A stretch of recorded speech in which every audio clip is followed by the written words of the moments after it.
Welcome back. Now we'll have the news in detail. US President Donald Trump says he will reimpose international sanctions against Iran at the UN next week. Talking to reporters, Trump said Washington will trigger the snapback mechanism.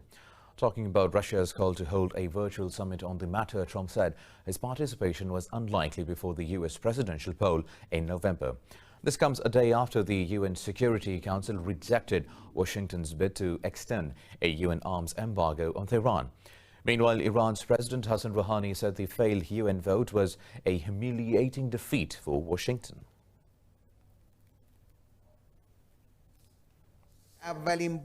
This is the first time that the US has proposed a resolution to the UN Security Council, and only a small island nation has voted in favor of it. Look, where America's effort have got them, what a miserable situation they have reached. Yesterday was a political success for the Islamic Republic of Iran and a political and legal defeat for the US regime.